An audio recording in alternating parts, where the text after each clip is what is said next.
오늘 전철을 타고 오는데 아이들하고 놀러 가는 분이 그렇게 많은 거예요. 전철 안에 뭐 이렇게 예전보다 훨씬 많이 타서 아이들 손잡고 많이 가는 것을 봤습니다. 내일도 쉬고 모레도 쉬는데 또 오늘 나오신 분 참 잘 나오셨습니다. 어디 안 가시고 제가 나오라고 전화를 안 해도 이렇게 오셨으니 얼마나 감사합니까? 옆 사람에게 참 잘 오셨습니다. 다시 한번 하시죠. 예, 참 잘 오셨습니다. 예, 아마 유혹을 이기고 오신 분도 있을 수 있어요. 유혹을. 예, 어쨌든 너무 잘 오셨습니다. 오늘은 영적 습관을 방해하는 것이란 제목으로 말씀을 좀 나누려고 합니다. 지난 주에 저희 교회에서 교회 그 행정하고 재정 세미나를 했습니다.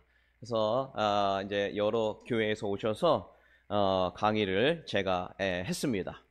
세미나를 마치고 한 목사님이 좀 저하고 이야기를 하고 싶다고 해서 이렇게 뭐 상담을 요청해서 이야기를 했는데, 그 목사님 그 교회를 신도시에다가 새로 이렇게 건축을 했어요.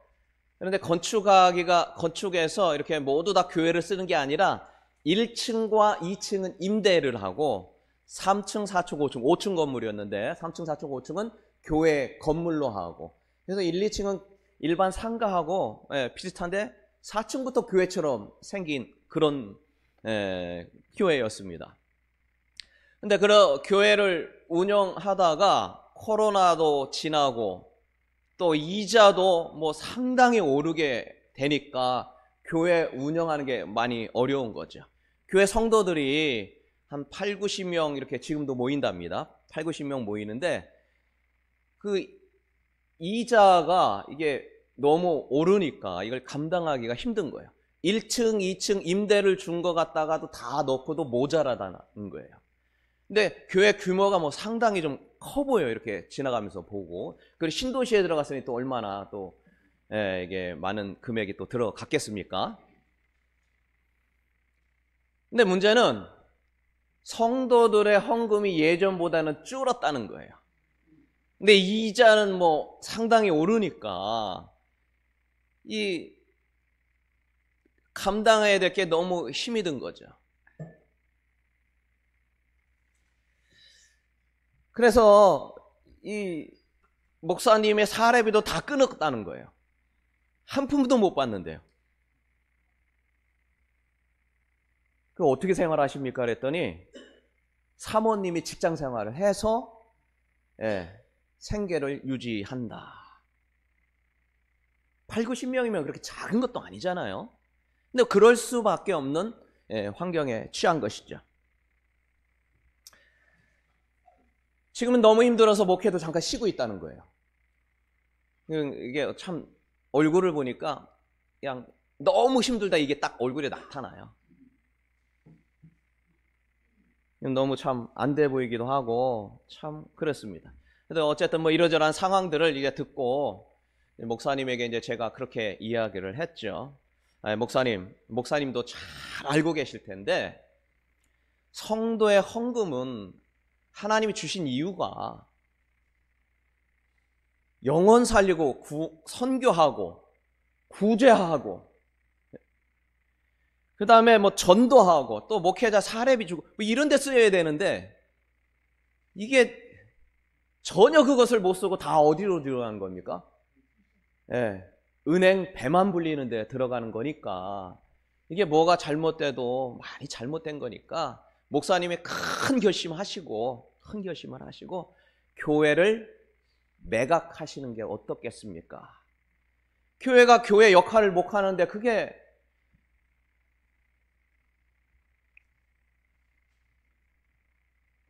그래서 교회 규모에 맞게 과감한 결정을 하시고 재정비를 하는 것이 좋겠습니다. 말씀을 드렸더니 목사님이 안 그래도 교회를 매각하려고 내놨다는 거예요.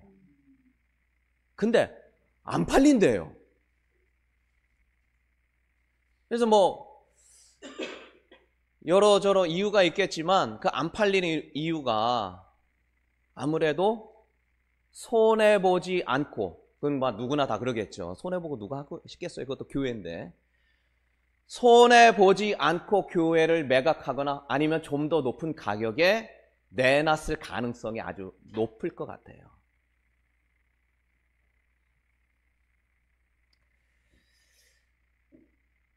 아마 뭐 그건 이해는 돼요. 많은 돈을 받고 그래야 그거 갖다가 다른 뭐 땅을 구입해서 하든지 상가를 들어가든지 뭐 이해는 되는데, 대상 제가 뭐 묻지는 않았습니다만 손해 안 보고 하려고 하는 요것, 이게 발목을 잡고 있구나. 돈이 발목을 잡고 있구나, 이 목사님의. 그럼 교인들하고 좀 얘기해 봤습니까? 교인들은 어떻게 하기를 원하는가요? 교인들하고 의논을 나눠서 해결을 하시죠. 교인들은 목사님만 바라보고 있대요. 예. 그리고 교인들은 딴 데 가기 싫어한대요. 왜? 보니까 건물이 새 건물이에요. 이렇게 찾아보니까. 너무 좋은 거예요, 여기 지내는 게. 그래서 목사님에게 맡겼고 웬만하면 안 가기를 원하고.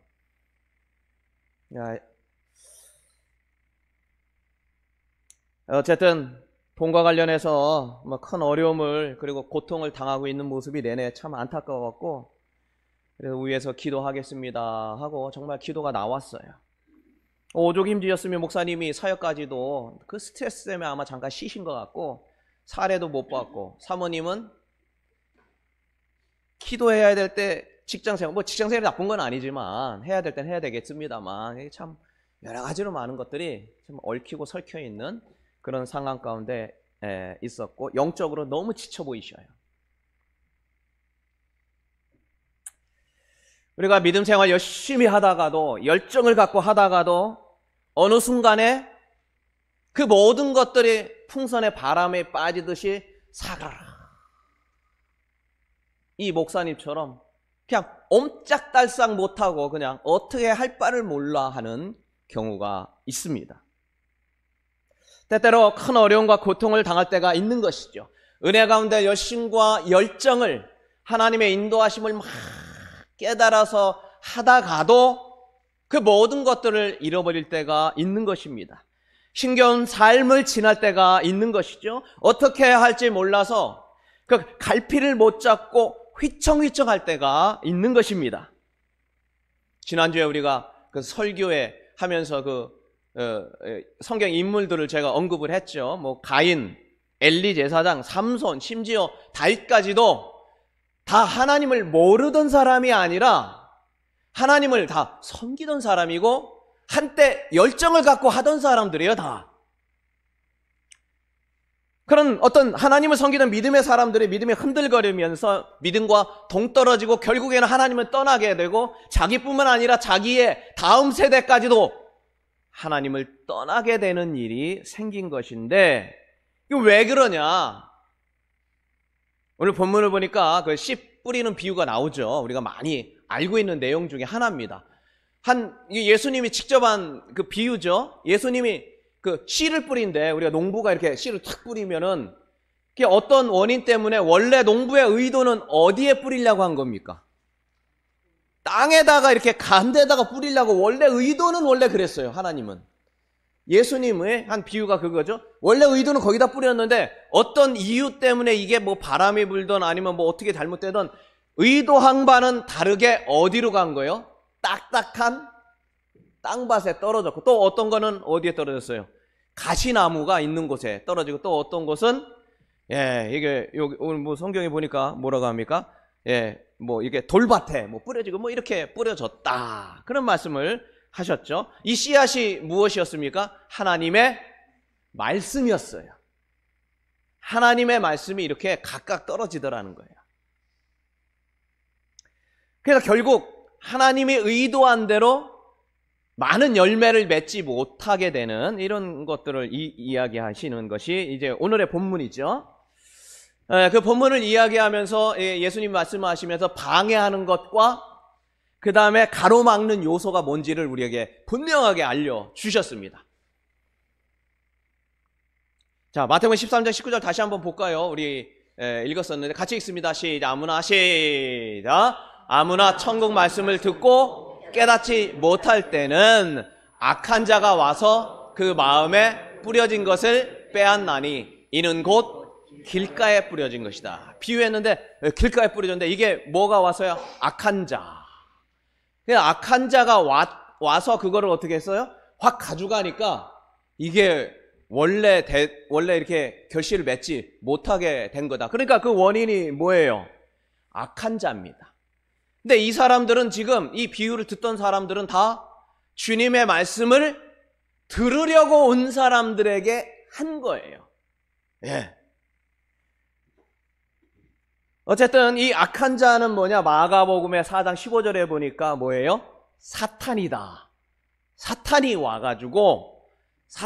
와서 방해를 해서 믿음에서 떨어지게 하더라. 그거였던 것이죠. 예, 하나님의 말씀을 읽고 묵상하고 깨닫게 하는 것의 방해 첫 번째 1등 공신이 바로 사탄이었다. 어쨌든 영적 생활을 유지하지 못하게. 여기 다 말씀 들으러 온 사람들이에요. 여기 다. 그리고 말씀 듣는 사람들이고 천국을 아는 사람들에게 얘기한 거예요. 그런데 그걸 못 듣게 하고 아예 그냥 하나님과 멀어지게 하는 것이 뭐가 한다고요? 사탄이 한다.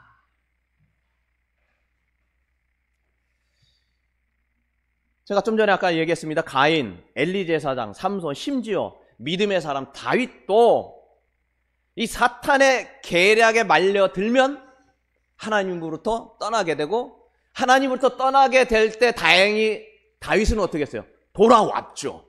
근데 그 돌아온 원인이 뭐라고 했어요? 말씀을 습관화를 만들었다는 것 때문이에요. 그래서 침상에서도 말씀을 읽고 묵상하는 사람이었어요. 그러나 그 외 사람들 그게 안 된 거예요. 그래서 영적 체질과 습관화한다는 것이 굉장히 중요합니다. 얼마 전에 유튜브, 얼마 전에 아니에요. 지난주죠. 설교 준비하는 그럴 때인데 유튜브를 어떻게 우연히 봤는데 자전거를 훔치는 목사 이렇게 제목이 나온 거예요.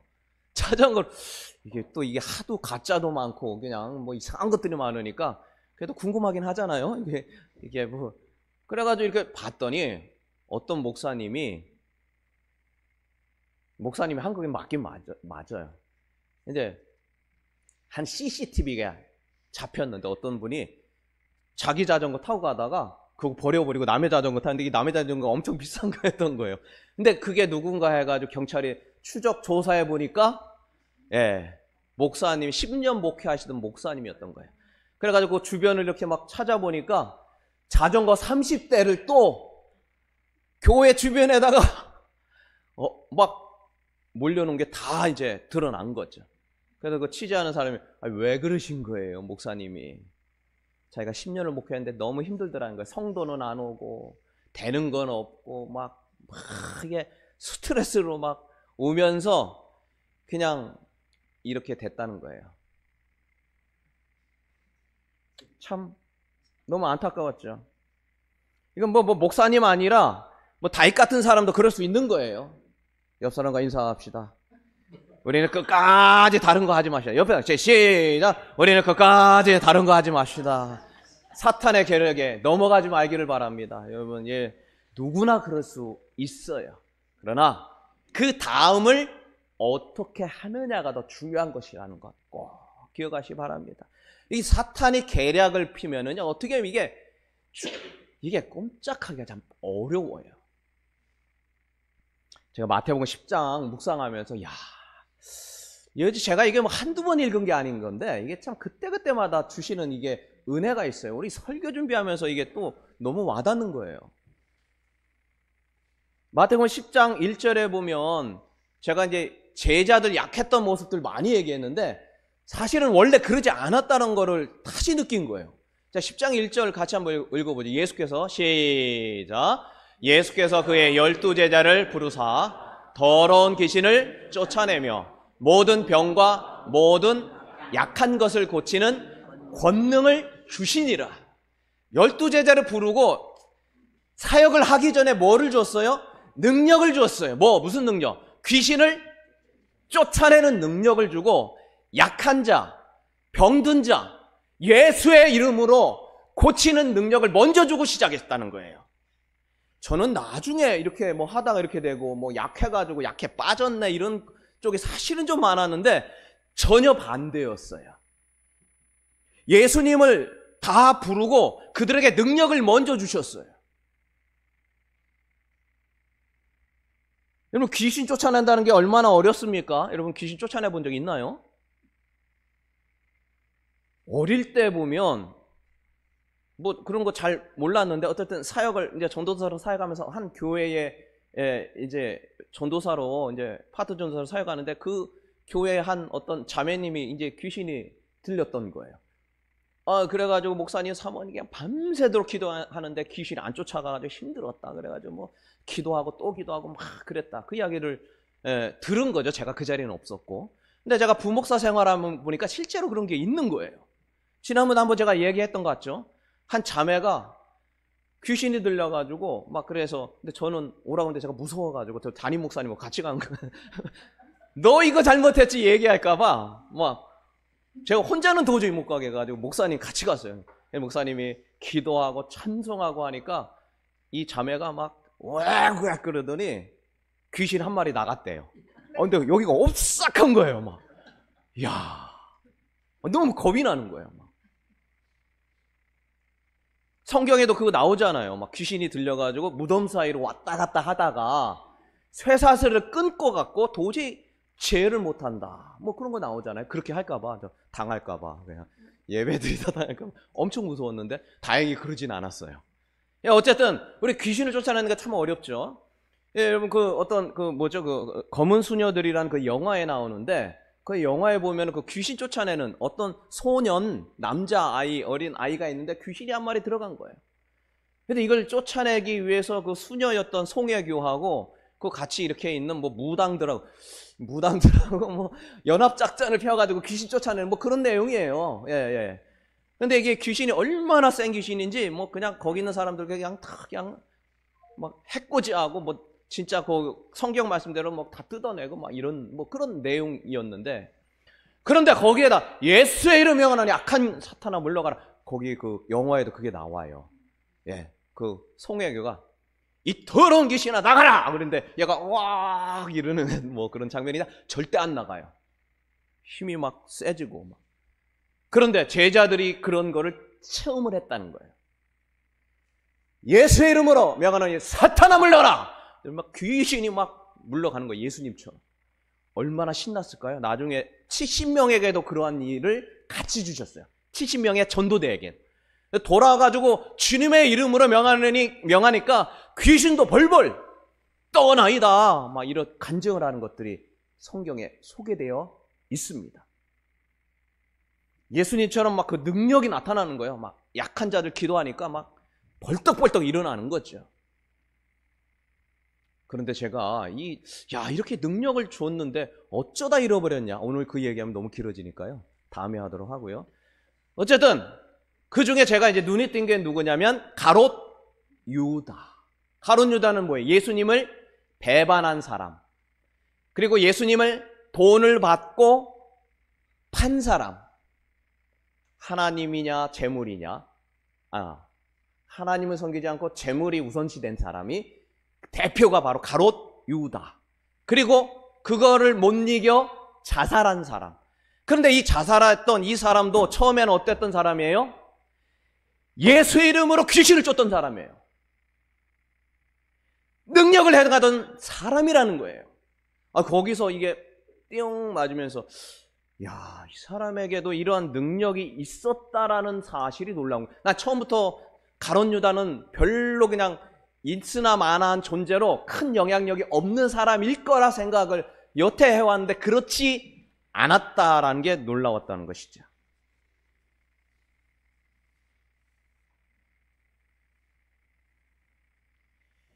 결국 가룟 유다는 주님으로부터 말씀의 능력과 말씀의 인도하심과 하나님의 살아계신 말씀이 예수님의 말씀을 이 안에 새기지를 못한 것 때문에 그와 같이 안타까운 삶을 살게 된 것이죠. 여러분, 가룟 유다가 처음부터 예수님 팔거로 이렇게 정해진 사람일까요? 아닐까요? 아닐 가능성이 커요. 그 운명적으로 그렇게 된 것이 아니라 그의 삶이, 그의 믿음의 삶이 그렇게 흘러가게 되었던 것인데, 그 흘러가게 될 때 곳곳에서 보여주셨던 그 믿음의 주님의 말씀이 그에게 다가오지 않았기 때문인 것이죠. 마태복음 4장에 보면은 예수님이 사탄을 쫓아낼 때 어떻게 쫓아냈습니까? 뭐 여러 가지 방법으로 사탄이 유혹을 하죠. 먹고 사는 문제, 돌이 떡덩이 되게 하라. 먹고 사는 문제, 바로 당장의 문제, 먹는 문제. 예. 그런데 주님이 뭐라고 했어요? 예. 우리가 뭐 잘, 사람이 떡으로 사는 게 아니라 하나님의 입에서 나온 말씀으로 산다는 것을 먹는 문제 갖고 해결해야 돼요. 먹는 게 아무것도 없으면 내 인생을 왜 이래? 이게 아니라, 내 인생을 왜 망했어? 이게 아니라, 아, 이 먹는 것도 하나님이 공급해 주시는구나. 말씀이 살아 있구나라는 걸 체험하게 하기 위해 주는 거라는 거예요. 그래서 그걸 이겨내라는 거예요. 그 환경을 이겨내라라고 해서 그 환경을 줬다는 거예요. 그 말씀으로 이기게 된다는 거죠. 두 번째, 또 뭐 신명기에서 보면은 이렇게 뭐 사탄이 이렇게 여러 가지 뭐 시험을 하는데 예수님이 신명기 6장 16절 갖고 주 너의 하나님을 시험하지 말라. 그 다음에 또 6장 13절 신명기예요. 주 너의 하나님을 경배하고 다만 그를 그러니까 다 뭐로 이겨냈어요? 본인이 물론 이제 주님이 말씀하신 거지만, 예수님이 구약도 같이 계시고 말씀하신 거지만, 구약의 성경을 갖고 얘기했어요. 뭐 그럴 필요도 없지만 주님이 자체가 말씀인데 그냥 물러가라고 하면 물러가잖아요. 그런 능력을 가지신 분이에요. 예수 이름 자체에. 그런데 뭐 굳이 뭐 말씀을 갖고, 그 성경의 말씀 구약을 갖고 할 필요가 없는 분이에요. 그래도 무엇이 필요해요? 육신의 연약함을 갖고 있으면 하나님의 말씀을 갖고 그 말씀으로 물리친다. 옆 사람과 인사하겠습니다. 하나님의 말씀이 능력입니다. 옆 사람과 시작. 하나님의 말씀이 능력입니다. 할렐루야. 예수님도 말씀 갖고 이기는 거예요. 하나님의 말씀, 성경을 갖고. 하물며 우리도 마찬가지인 거죠. 결국 가룟 유다는 그 안타까운 그 삶으로 인생을 마무리하게 된 것입니다. 원인은 하나님의 말씀이 계속하여 공급받지 못했기 때문이고, 사람은 공급받지 못할 믿음이 떨어질 때가 있는데, 이때는 나의 영적 습관이 그것을 이끌어가게 하는 것, 이게 바로 우리가 하나님 앞에 온전하게 설 수 있는 것이죠. 그래서 예수님도 육신에 있을 때 기도의 습관을 들였고 말씀을 읽는 습관을 했다. 지난주에 제가 같이 말씀을 보았죠. 하나님의 말씀을 계속적으로 섭취해야 됩니다. 하나님의 말씀을 계속적으로 공급받는 영적 체질과 습관이 우리에게는 필요한 것이죠.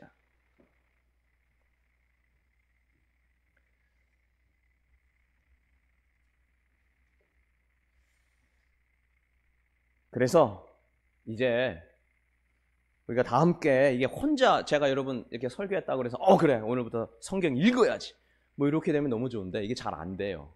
뭐 아시겠지만 우리가 같이 하려고 합니다. 우리 공동체가 같이 하고, 저도 하고 같이 해서 영적 체질 개선을 위해서 같이 하려고 하는데, 제목을 좀 정해놨어요. 영적 체질 개선을 위한 5분 멈춤. 따라서 하겠습니다. 영적 체질 개선을 위한 5분 멈춤. 시작. 영적 체질 개선을 위한 5분 멈춤. 6월 달에 그거 하려고 합니다. 6월 1일부터 30일까지 24시간 중에 5분만 잠깐 멈추는 거예요. 네, 멈추는 겁니다. 그래서 잠언 1장부터 31장까지인데 하루에 한 장씩 읽으면서 뭐 다른 데서 하는 게 아니라 본인 집에서 하는 거예요. 본인 시간 정해서 놓고 이렇게 하는 겁니다. 예, 근데 뭐 이거 5분 한다고 해서 사람이 바뀌냐? 예, 뭐 습관이 형성되느냐 질문할 수 있는데 뭐 그건 알 수가 없는 것이죠. 우리가 중요한 것은 해야겠다라는 결심이다. 우리 지난주 봤죠? 습관은 결심할 때 나타난다. 지난번에 그 경건 체크리스트 이렇게 조사했잖아요. 어떤 분은 읽으시는 분이 있고, 예, 성경을, 예, 또 아니면 책도 보시고 뭐 기도도 하시고, 근데 어떤 분은 뭐 전혀 안 하시는 분도 계시고, 뭐 다양해요. 뭐 하루에 한 장씩 성경을 읽기도 하고, 일주일에 3장, 한 달에 4장, 많이 보시는 분은 하루에 30장씩 막 읽으시는 천차만별이에요. 중요한 건 뭐냐면 각자 뭐 이거 했다고 뭐 안 하던 게 뭐 이렇게 바뀌느냐가 중요한 게 아니라 시작하느냐, 마음을 갖느냐가 중요한 거예요. 예. 그래서 아예 그냥 아무것도 안 하셨던 분을 기초로 시작을 하려고 하는 겁니다. 예, 그분에게는 이것도 어려운 거기 때문에 그래서 우리가 좀 하시던 분은 하시다가 요거 하시면 되고, 예, 그래서 우리 다 같이 하려고 합니다. 그래서 중요한 것은 아주 작은 하나의 행동이 인생에 많은 영향을 미칠 수 있다라는 것이에요. 지난주에 그 습관의 힘이라는 책을 소개했죠. 이게 한 사람이 변화되기 시작하는 시발점, 시작이 작은 것, 할 수 있는 것을 해야겠다는 결심부터 시작했다. 그 지난주에 얘기했죠. 근데 이번 주에 또 하나 얘기하는데요. 아주 작은 습관의 힘. 제임스 클리어라는 사람이 쓴 건데요. 이게 습관의 힘을 능가하는 책이다. 이렇게 평가가 돼 있어요. 근데 거기에 무슨 내용이 있냐면은, 그러니까 얼음을 한번 생각해 보죠. 얼음이 뭐 영하 10도든 영하 5도든 뭐 영하에서는 아무 일이 없다. 영하 10도, 20도 아무 일이 없다. 그러다가 무슨 변화에 의해서, 결심에 의해서, 환경에 의해서 영하 1도에서 0도가 되는 사이에 변화가 시작된다는 거예요. 근데 습관이란 건 그렇다는 거예요. 어떤 거대한 변화가 나타나기 시작하는 것은 영하 1도에서 0도와 1도 갈 때 일어난다는 거예요. 거기에 이런 게 나와요. 이처럼 중대한 돌파구의 순간이란 대개 이전의 수많은 행위들이 쌓이고 쌓인 결과다. 이러한 것들이 잠재되어 있던 힘을 발휘해주는 주요한 변화를 일으킨다. 암 종양은, 그 책 내용이에요. 암 종양은 80% 성장할 때까지 발견되지 않고 퍼져 있다가 한 달 만에 신체 전체를 점령한다. 대나무는 처음 5년간 땅속 광범위한 지역에 걸쳐 뿌리를 내리는 동안에는 거의 눈에 띄지 않지만 이후 6주 만에 지상 30m 높이로 자란다. 습관 역시 대부분 중대한 한계점에 도달해서 새로운 성과를 보이기 전까지는 아무 차이가 없는 것처럼 보인다. 그 과정, 초기와 중기에 이른바 낙담의 골짜기가 존재한다. 0도까지 될 때까지의 이 낙담의 골짜기가 있다는 거예요. 내가 해도 아무 의미 없고 안 변하는 것 같고 아무 의미 없는 것 같다 하지만 그렇지 않다. 꾸준한 습관을 세우기 어려운 이유는 여럿이 있는데 이러한 낙담의 골짜기 과정을 지나야 하는 어려움이 있다. 이 낙담의 골짜기라는 것, 이곳을 지나야 되는데 이게 못 지나기 때문에 그렇다는 것이죠. 변화는 극히 작은 눈에 보이는 결과는 없으나 쉽게 그만두게 된다. 모든 일은 0도가 되어야 일어난다. 중요한 것은 시작하고 그 일을 행동으로 옮기는 것. 그런데 처음부터 뭐 한 5장 읽겠다. 이게 쉽지가 않아요. 그래서 딱 5분만 하루에 5분만 해서 또 길게 하면 또 그냥 너무 지치니까 딱 5분만 한 달 동안 해보자는 것이죠.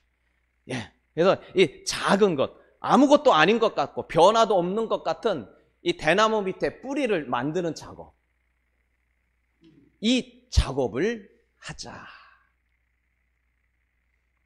작은 행동 하나하나가 모여서 작은 행동 하나하나가 모여 큰 변화를 일으킨다라는 것이죠. 우리가 같이 이것을 6월 달에 이제 시작하게 될 것입니다. 오늘 이제 사역장 회의에서도 자세하게 좀 이야기를 할 것인데 우리가 같이 하게 된다면 가능성이 있을 거라, 습관의 영적 습관을 바뀌는 가능성이 있을 것이다 생각이 듭니다. 시편 63편 6절 마지막으로 한번 읽어봅니다. 6절과 7절 우리 지난주에 봤던 건데요. 내가 다 같이 시작. 내가 나의 침상에서 주를 기억하며 새벽에 주의 말씀을 작은 소리로 읊조릴 때에 하오리니 주는 나의 도움이 되셨습니다. 내가 주의 날개 그늘에서 즐겁게 부르리라.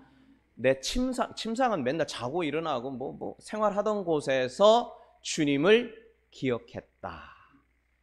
내 생활의 공간에서 기억하고, 그리고 작은 목소리로 그것을 읊조릴 때 주님이 무엇을 하셨냐? 나의 도움이 되는 그 은혜를 주님께서 다가오시더라.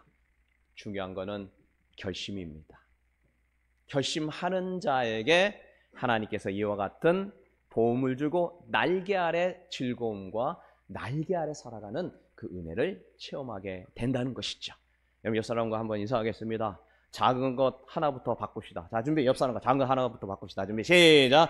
작은 것 하나부터 바꿉시다. 네, 작은 것.